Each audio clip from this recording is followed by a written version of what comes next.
Hey everybody, Jimmy Smith back for another Classic Fight Club. I have a favor to ask all of you. Here's the deal. I'm trying to do things with this and this other thing I have coming up that are different, that don't rely on speculating about when MMA is coming back like everybody else in mixed martial arts on social media right now. I'm trying to do something a little bit different with these fights and breakdowns and stuff. Not only stuff that is not just about speculating about what's going to happen, but that you guys can go back and learn something that's a little different and people can go back and check it out over and over again. That's what I'm trying to do. The feedback has been great, obviously. All the comments are really positive. The viewership has not been very good at all. So do me a favor and do what you can to spread the word, because if it doesn't get views, it's just not worth me putting these things out, because they take a while and I got to research the fights and I got to find them and all that stuff. So I appreciate the feedback and the positivity. It just has to have enough views, because you can just go, hey, UFC 249, blah, and get 5,000, 3,000, whatever it is, and not put any effort into it. These require a lot more effort. And so I'm trying to do it, and I'm trying to stay consistent with it, but if it doesn't get the views, it's not worth doing. People ask me all the time about Fight Quest stories. Like, it took a while for me to do the last one, and people go, when's the next Fight Quest story coming? I was like, nobody watches them. It's not, I like doing them, but they're not a priority right now, because other stuff that I'm doing just gets a lot more views, and that's what I need to make something work. So if you like this and support it, share it, like it, subscribe, do everything you can to spread the word so that they get enough views that I can keep doing them. So that's it. Anyway, today's installation is Renzo Gracie versus Kyoshi Tamura, Rings, February 2000. So a little background. Let's get it started here. I'll do the background as it starts. I think Kyoshi Tamura is a fighter when it comes to the Japanese legends, the pioneers of MMA. I don't think he gets a lot of love. Not as much, certainly, as Kazushi Sakuraba or Rumina Sato or any of those guys. So for some reason, he just doesn't get the recognition of a lot of people, but he deserves it. Anyway, Renzo Gracie at the time, 9-0-1, I think, in his career. Kyoshi Tamura, much more experienced. 20 wins, I think, 3 losses, 3 draws. He had fought a lot.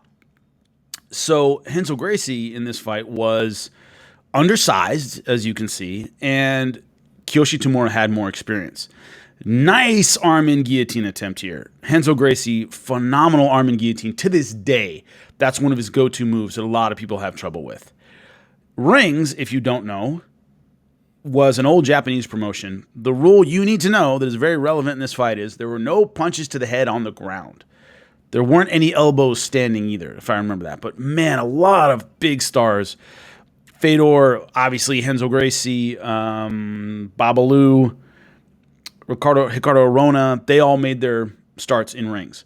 So a lot of great fighters fought in it. And Renzo already has Kyoshi Tamura in a ton of trouble with this arm in guillotine. But Kyoshi's able to fight his way out. Now, here's where we get some home cooking here. They get underneath the ropes. That prompts a restart. I don't know exactly the specific rules for rings and what is or is not allowed, but Renzo Gracie got top position. Kyoshi Tamura was in butterfly guard, and they restarted this fight on the feet, which huge advantage for Kyoshi Tamura. You do not want a young Renzo Gracie on top of you on the ground. So they restart on the feet, which I think is unfair, but I don't know necessarily the rule set for rings. I don't speak Japanese. So, by the way, I've seen all these fights, and I've seen a lot of rings fights, but when they explain the rules, they do it in Japanese, so I don't know what they are. So Renzo, I think at this point in his career, and maybe overall, might be the best mixed martial artist of the Gracie family. A lot of people are going to disagree with that and say Rickson, but one thing about Renzo is he fought anyone, anywhere, and he fought in a lot of big organizations. He fought in Pride, he fought in the UFC, he fought in rings. Rickson, although undefeated, the biggest name, and maybe I'll go over some of his fights on this channel if I can, but it's Masakatsu Funaki is the biggest name he fought. Yuki Nakai, I guess, but he just didn't fight big names in big organizations. He didn't really do that. Renzo fought anyone, anywhere. Didn't have I think his record's 14-7. But he was willing to fight anybody anywhere. I think he deserves that respect. Pretty well-rounded.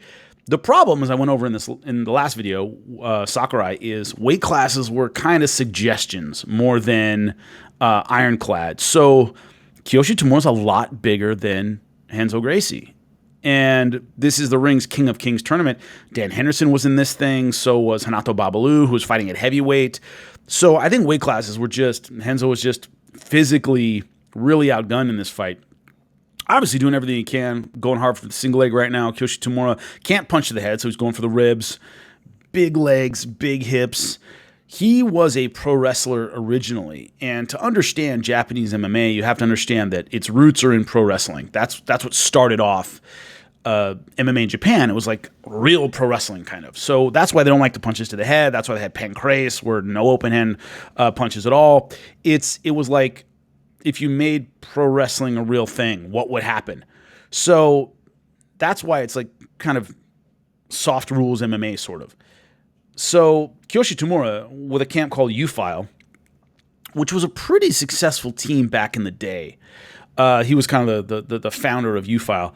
But it was a bunch of pro wrestlers who made the transition from what they call stiff style wrestling, which is kind of real, to real mixed martial arts. Now, if you go back this far and you remember these things, there was the occasional work.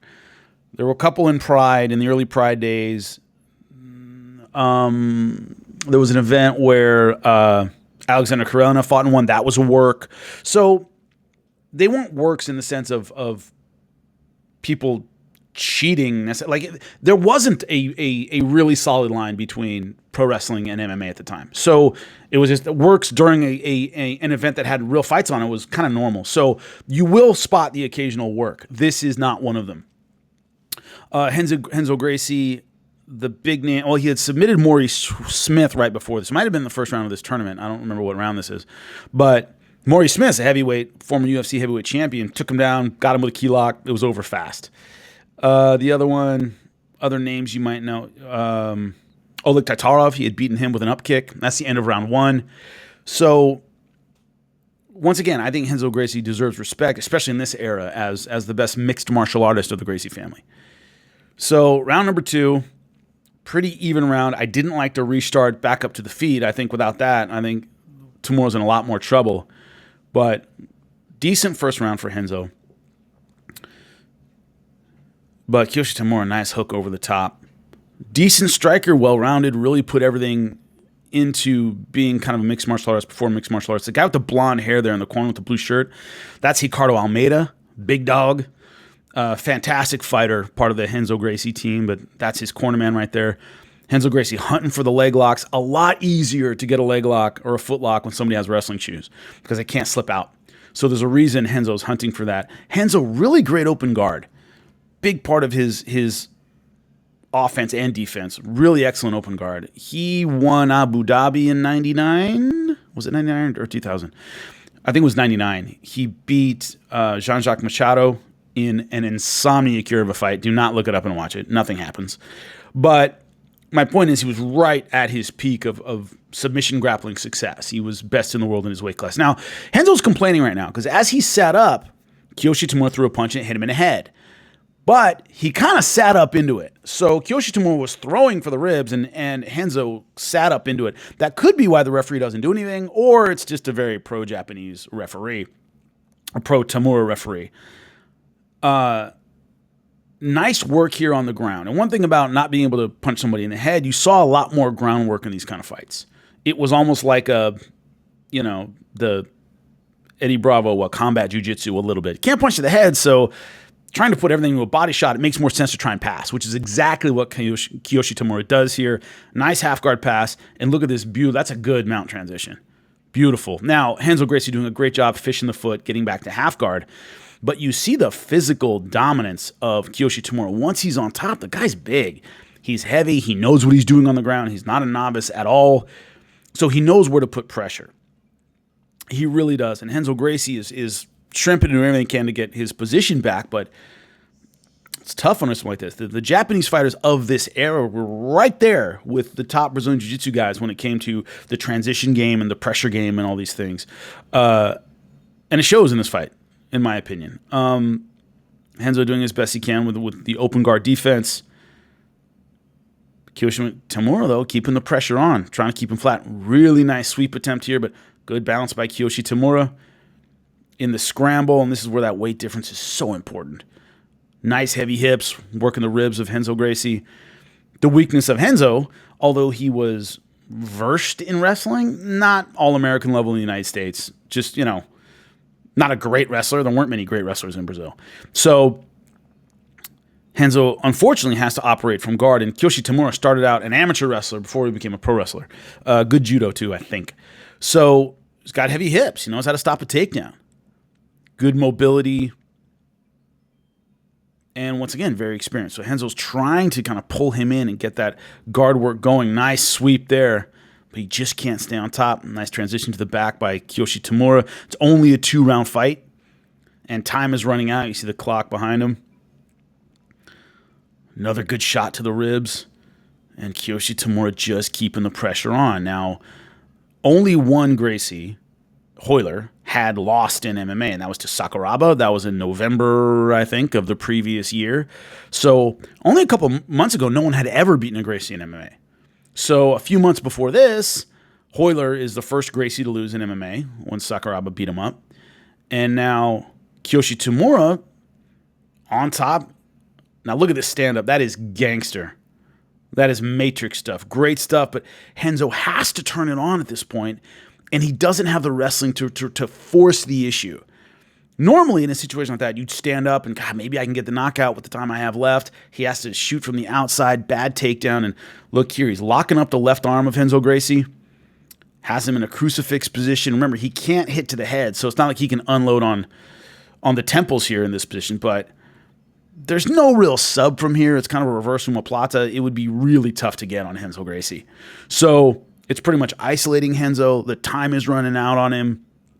Nice solid hips, and Renzo's in a desperation situation against a bigger guy who is on top of him. He'd like to roll forward, but he can't. Kyoshi Tamura doesn't have a great target, so he's attacking the shoulders and the ribs. Nice transition, kind of going for like a rear naked with no hooks. Not going to get that on Renzo Gracie. It's way too high. Isn't low enough, but what it does, it keeps Renzo on the defensive, and the fight is over. You see how massive Kyoshi Tamura is in this fight. So they get ready for an overtime, but there is no overtime.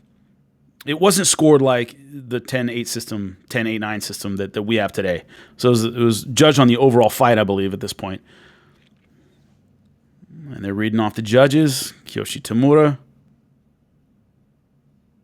gets the first judge, and that's it. Kyoshi Tamura hands Renzo Gracie his first loss in MMA, only the second time a Gracie had been defeated in MMA at all.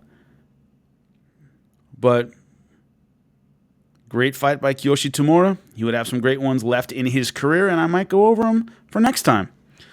So that's it for this edition of Classic Fight Club. There was a list on the last one of fights somebody had put that is awesome, and a lot of those fights I wanted to talk about anyway at some point. I can't do anything, obviously, Pride or UFC. They will send me a cease and desist letter, and I got to take it down. So can't do Pride, can't do UFC. That's why I'm choosing this stuff from promotions that aren't around anymore, because I won't get an angry letter from an attorney about it, which I don't want. So, let me know what you think. Once again, if you want me to keep doing these, do everything you can to keep the viewership up, and I'll keep doing them. All right? Until then, have a good one. I'll be back later with another classic fight.